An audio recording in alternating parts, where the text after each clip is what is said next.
Welcome to another day in the bad place. Today we had another action-packed press briefing and I have the recap. If you're new here, I'm Lisandra. I watch the press briefing so you don't have to. So let's get into it. A lot happened. In her initial monologue, she went over everything that he's going to be doing. He's going to Asia.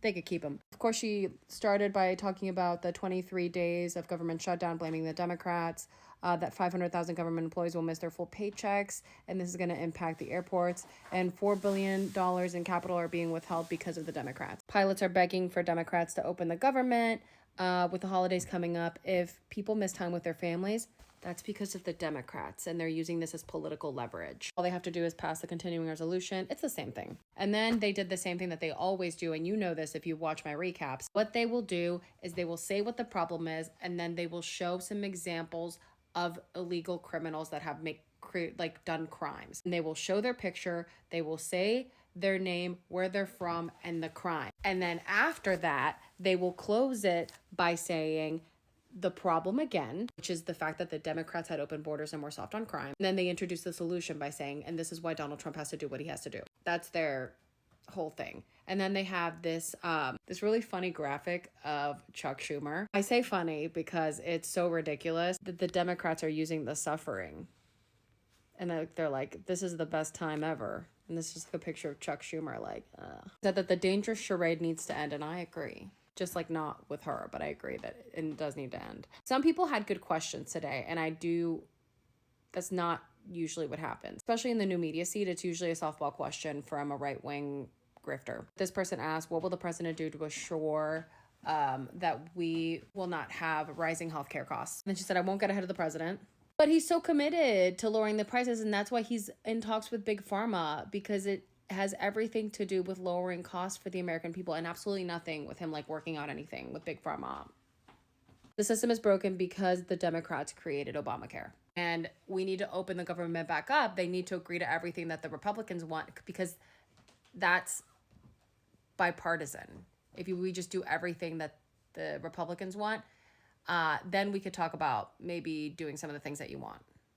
That's the gist. That person also asked about H-1B visas, and then she was like, but you said that you wanted to expand it, but then there's a lot of challenges now. And Caroline was like, well, it's America first, babes. And it's H-1B visas have been spammed and defrauded because of the Democrats. Somebody asked the question about the pardoning of the ByteDance guy, that if it was a corrupt act, because, yeah. Said that the president is acting within his authority, and he's within his authority to grant clemency requests. The whole White House counsel office thoroughly looks at each case, and this was overly prosecuted by Joe Biden, and the administration egregiously over-sentenced. It's misjustice, And then she was like, well, there's nothing more corrupt than what the Biden administration did, especially with what Joe Biden did on his way out, which was giving a pardon to his criminal, corrupt son. Then we had a bunch of questions about the ballroom, obviously. She goes, oh, is this a big story? Will the White House release a full list of the donors? And she said, we have released it. Unless more decide to join, more patriots decide to join. She says that the president will release a dollar figure of what everybody is contributing. He has been transparent, and you just have to trust the process. And all construction projects, they all have changes. What are you guys being so dramatic about? And it's not costing the taxpayers anything. So you're really low. Then that person asked a follow-up question about the bunker that's underneath the East Wing. And then it's she said, well, any upgrades, those are going to be made and maintained by the Secret Service. So I can't tell you. But I think what she eventually said is that to upgrade anything under the bunker, it's also included in the 300 million figure, or at least that's what they say. Then they kept asking about the NCPC.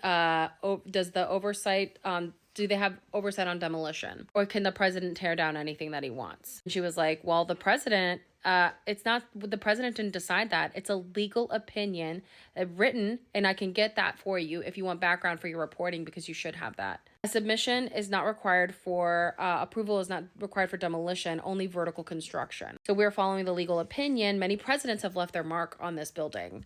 In fact, this was a swimming pool, this room. President Truman took down the executive mansions, and then so the reporter goes, So what you're saying is that he can tear down whatever he wants. And she's like, well, it's a legal opinion. And here I have photos. And she pulls out photos of construction projects that happened in the White House history. And the lady was like, yeah, but that's not demolition.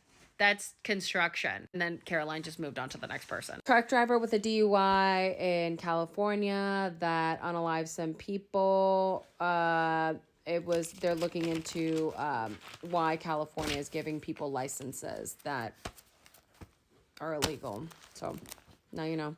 Somebody asked questions about Maduro and Argentina. Are we aiming for a regime change? She was like, we will not tolerate any funny business or drug cartel, blah. Colombia Petro relationship, and she called them unhinged leadership, lols. Somebody asked if there's the Rose Garden and then the Ballroom. Does the president have any more construction or remodeling plans? And then this is when she said the thing that's going viral. Not that I know of.